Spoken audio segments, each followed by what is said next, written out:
The authorities are still working to ascertain the motives to this gruesome incident, this tragedy. But I think from reading the news, etc., I think I'm able to deduce precisely what his motives were. You see, his whole educational experience was fraught with a whole bunch of problems. Um, People recall he rode the school bus for the first year going to that same elementary school. And I heard where his mom was called to the school several times, to various schools. He's kind of like into himself. He won't speak to nobody. He won't tell them what's wrong. You know this, that. You know, he's just frozen. Some others say when he seemed to be regular, but if you ask him a question, he gets red. He can't respond, etc. And they think that his wizardry, his brilliance. They say that the disease he has, this borderline retardation or autism, it creates as a side effect a kind of cognitive superiority, it seems.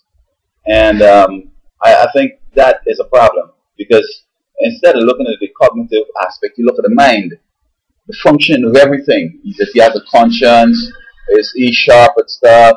Does he have courage, the will, and how about his emotional, his id, and his superego? All these things help to form the mind. So look at one aspect and saying the person is good at socializing but stupid, can't even count or whatever. You know, you need to be even, as it were. As Jesus increased in wisdom, in stature, wisdom and knowledge, and stature and favor with God and man. Four ways. Okay, there's another level of development you look at. However, his early educational experiences seem to have been hard on him. While he might have looked as if he's coping, but it was very horrible. He's taken away from home. He's thrown into this classroom where he can't function. He's scared. And other students are doing okay, and he's upset, and he doesn't like that. He hates that sort of thing. He can't handle it, but so many other students are able to make it. And it's in that first year experiences, because he went to the 6-year-old class and shoot it up. Those experiences were so profound on him that after 14 years he still remembers them and still goes to execute judgment, as it were. So I think that his parents should have never sent him to school. They should have homeschooled him straight up and just guide him to, you know, be able to accept a food stamp check, live in the house, and just, you know, just don't worry about it.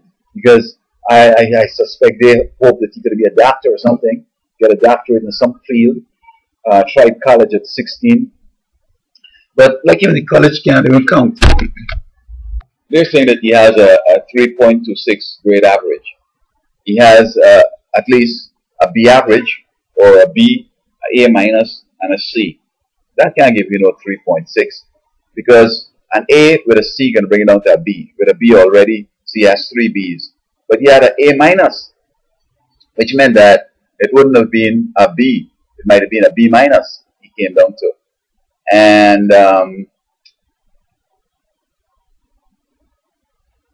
so that to have a 3.26, I think they made a mistake right there. But you see, as usual, they try to make these little kids look smart and look good and all that kind of stuff. And I don't understand how, well, you know, knowledge and understanding is okay, you know, you could handle that. But when it comes to higher levels of cognitive development, which is what higher education should be about, it's not just knowing and able to respond to it, but is levels like, you know, a synthesis, evaluation, application, analysis, apart from knowledge and understanding. And then you have the effective development like receiving, responding, valuing, characterizing, organizing. And I mean, he can't respond properly. He isn't able to value things correctly. And so I just don't understand where they were taking him. And then, of course, his psychomotor experiences. I don't know if he's dexterous already, he could do anything like skateboarding. Even if you shoot, it seems, and that's easy. Right? You're evil, and you want to put your evil intent on Satan and help you to be a good shooter, but it doesn't necessarily mean you could make something with carpentry or with, you know, clay, or draw something or do something with, you know, physical.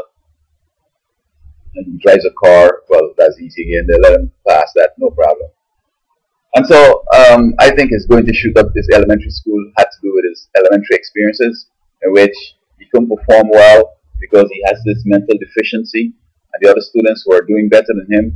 And he, in his little world, while they're out there having fun and developing normally and expressing themselves in a way that a 6-year-old would, he's just like, oh, this thing is so hard, oh, and he's just hoping in his little heart how he could get even with these guys,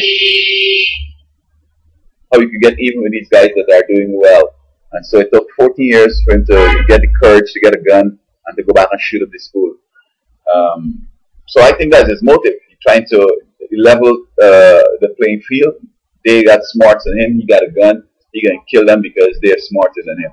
I think it has to do with envy and malice and the hatred for people that are better than him and so on. And he went right back to the school. I don't know if that same principle was there in his